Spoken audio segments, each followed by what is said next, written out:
ঋতুরানী বর্ষা আসার সাথে সাথে বাঙালিদের সারা বছরের অপেক্ষার অবসান। বর্ষার জলে প্রকৃতির সুন্দরী হয়ে ওঠার সাথে সাথে আরও একটা জিনিস আমাদের বাঙালিদের অপেক্ষার কারণ, তা হলো মাছের রানী ইলিশ। শুধুমাত্র এই বর্ষার সময়ে সব থেকে সুস্বাদু ইলিশ মাছ পাওয়া যায়। ইলিশ মাছ তো আপনারা সবাই রান্না করতে পারেন, তবে আমার মা যেরকমভাবে এই ইলিশ মাছ রান্না করে খুবই কম উপকরণ দিয়ে, এইভাবে যদি আপনারা একবার বাড়িতে বানিয়ে দেখেন তখন আপনারা বারবার এই পদ্ধতিতেই ইলিশ মাছ রান্না করবেন। নমস্কার, মা কাকিমার হেসেলে আপনাদের সকলকে জানাই স্বাগত। ইলিশ মাছের এই পদটি বানানোর জন্যে প্রথমে ইলিশ মাছের রিং পিস নিয়ে নেওয়া হয়েছে, আর এখন এই রিং পিসের মধ্যে পরিমাণ মতো হলুদ এবং পরিমাণ মতো নুন দিয়ে ভালো করে মাখিয়ে রেখে দিতে হবে।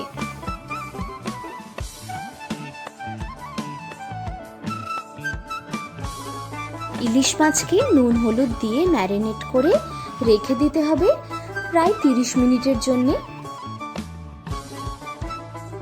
আর যতক্ষণ মাছ ম্যারিনেট হচ্ছে ততক্ষণ চলুন দেখে নিই এই মাছের একমাত্র মশলা এটিই হয়। এখানে দেওয়া হচ্ছে 2 চামচ কালো সর্ষে, 1 চামচ সাদা সর্ষে এবং 1 চামচ পোস্ত। একে ভিজিয়ে রাখা হয়েছিল আধ ঘন্টার জন্যে, তারপরে ভালো করে ফাইন পেস্ট বানিয়ে নেওয়া হয়েছে। এখন ম্যারিনেট করা মাছগুলোকে একটা একটা করে দিয়ে ভেজে নিতে হবে উল্টে পাল্টে। তবে ইলিশ মাছকে কিন্তু বেশি ভাজার দরকার হয় না, ইলিশ মাছ অল্প একটু ভেজে নিলেই হয়। ইলিশ মাছকে কম করে ভাজলে ইলিশ মাছের যে নিজস্ব স্বাদ, সেই নিজস্ব স্বাদ কিন্তু ইলিশ মাছের মধ্যে একদম ভালোভাবেই থাকে। দেখুন, আমাদের এখানে প্রতিটা মাছ ভেজে নেওয়া হয়ে গেছে। এখন কড়ার মধ্যে সর্ষের তেলে দিয়ে দেওয়া হলো কালো জিরে ফোড়ন এবং কাঁচা লঙ্কা, আর এতে দিয়ে দেওয়া হচ্ছে বড় বড় করে কেটে নেওয়া বেগুন। এখন এই বেগুনকে ভেজে নিতে হবে ততক্ষণ পর্যন্ত যতক্ষণ না বেগুন অল্প একটু নরম হয়ে আসে। আর এই বেগুন নরম হয়ে এলেই এতে দিয়ে দিতে হবে জল, আর দিয়ে দিতে হবে 1 চামচ হলুদ গুঁড়ো এবং পরিমাণ মতো নুন দিয়ে সমস্ত উপকরণকে ভালোভাবে মিশিয়ে দিতে হবে। দেখুন, এইখানে জল ফুটে গেছে আর বেগুনও প্রায় সেদ্ধ হয়ে গেছে।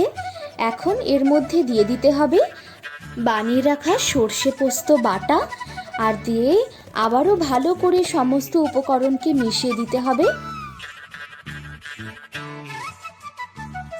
আর এই সমস্ত উপকরণ একবার ফুটে গেলে এর মধ্যে একে একে দিয়ে দিতে হবে ভেজে রাখা মাছগুলোকে।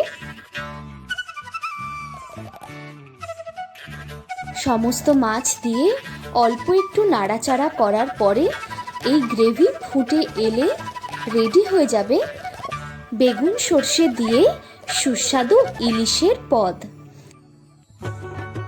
এই ইলিশের পদটি যত তাড়াতাড়ি তৈরি হয়ে যায় তার সাথে সাথে কিন্তু স্বাদও হয় অসাধারণ। খুবই কম উপকরণ দিয়ে তৈরি হয়ে যাওয়া সুস্বাদু এই ইলিশের রেসিপি অন্তত একবার হলেও বাড়িতে বানান, এবং আপনাদের কেমন লাগলো তা আমাদেরকে জানান কমেন্ট বক্সে। এই রকমই নিত্য নতুন রেসিপির জন্যে আমাদের চ্যানেলটিকে সাবস্ক্রাইব করুন, আর আমাদের প্রতিটা ভিডিও সবার আগে পাওয়ার জন্যে সাবস্ক্রাইব বাটনের পাশে থাকা বেল আইকনটি প্রেস করে দিন। আর এই ভিডিওটি যদি আপনাদের ভালো লেগে থাকে তাহলে ভিডিওটিতে লাইক, কমেন্ট ও শেয়ার করুন।